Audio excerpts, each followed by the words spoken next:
Hello, welcome back to another video. Today I am doing a review between these three cameras. We have the Blackmagic 4K, we have the Blackmagic 4.6K Ursa Mini, and we have the Pocket Cinema Camera 4K from Blackmagic. It's the Blackmagic family. I do want to let you guys know that I have started a blog that is dedicated to my professional work that I do with Qualtrics. You can check out that blog also in the description below. I do behind the scenes and I also kind of explain my experience working on set. It's all through my blog and my website. So check that out in the description below. After using this for the last few weeks, I do not believe the Pocket Cinema Camera 4K is a killer to the other two cameras. I wish I had the Ursa Mini Pro. It came a year out after I had bought the 4.6K. I never upgraded, didn't feel that the features that it offered was worth the extra $1,000 to upgrade since I already own this. But I will put this plug, if you are looking to get a 4.6K Ursa Mini, go with the Pro. Do not go with the 4.6K. The Pro is getting all the updates. The Pro has the built-in NDs. It has all the buttons on the side. It's just a way better choice than the Ursa Mini 4.6K, but unfortunately I don't have the Pro. They have the same sensor, so it will have the same image, but the Pro has so many more pros over the 4.6K. That was a stupid joke. 2 XLR, full-size XLR cable inputs for audio. It's a mini. You have to do an adapter on the Pocket camera. You have 2 SDI inputs, which is awesome. You also have a timecode input. You can do a timecode input through 1/8" audio jack on the Pocket Cinema Camera. Very low impact. People aren't gonna really give you a second glance if you pull this out at a concert or anywhere, really. They're gonna think you're shooting on a DSLR, and you know, a lot of people have those. But you pull this sucker out and it's like, well, that guy means business. Next, you have a screen that flips out, that rotates 180 degrees on this one. Here you have the same size screen built into the back that doesn't move at all.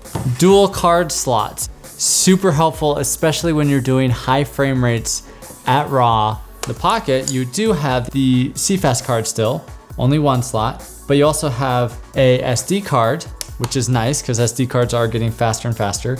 And then the last one, which is crazy, is the USB-C that allows you to record straight to a hard drive. I did do some tests, a little more tests on that, and I found that the drive doesn't always show up right away. I have to turn the camera on and off again to get it to show up. Not the most reliable thing yet. I think it will get better and better. But again, if you're not using this for like crazy professional shoots, you could probably get away with using the USB-C. Otherwise, I would highly recommend using the CFast card. My CFast cards worked on it from the Ursa Minis that I bought like 3 years ago.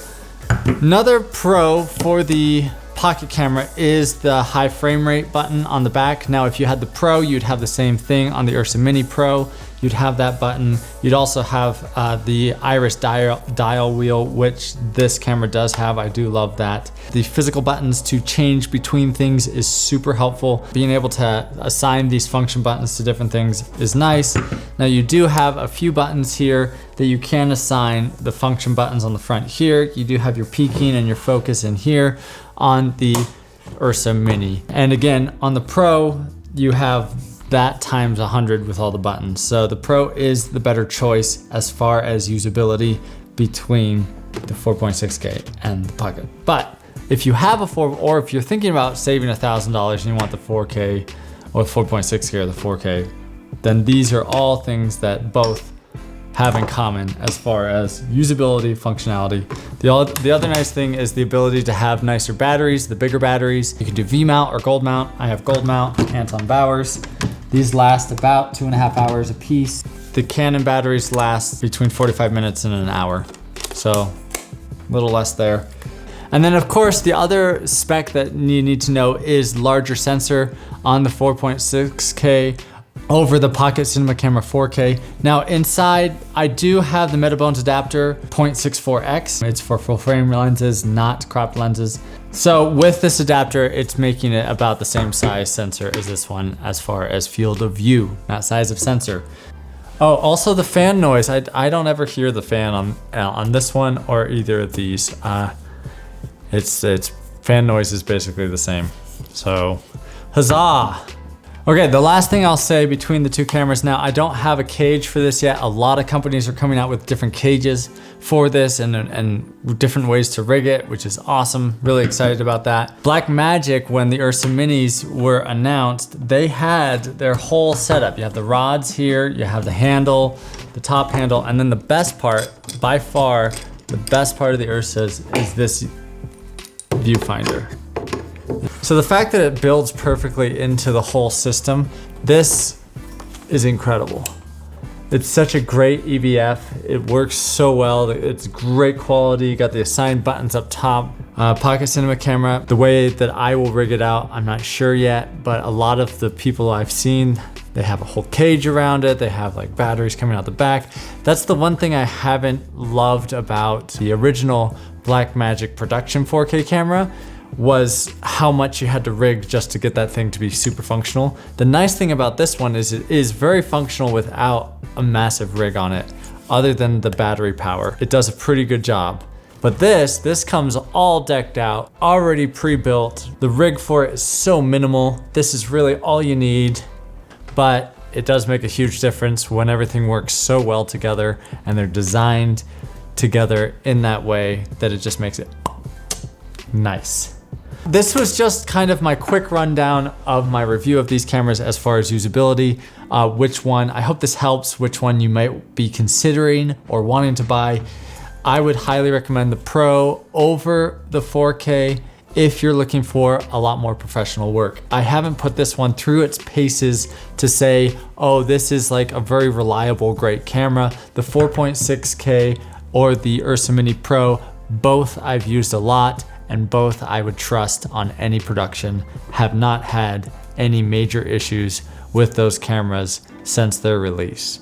And that's like, honestly, I haven't had the camera die on me. I haven't had it like just randomly turn off, none of that stuff.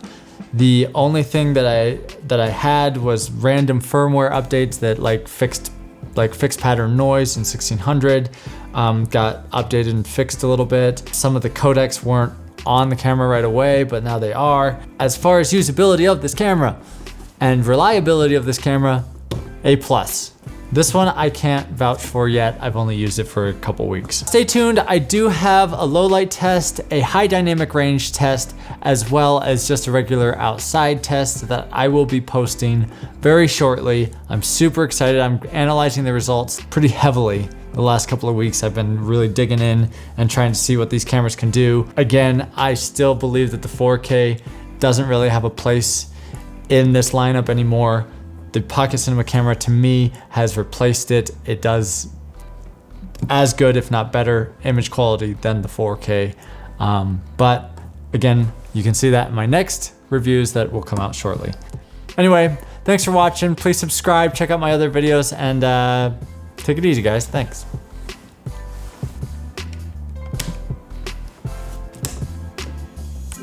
Gotta turn them off.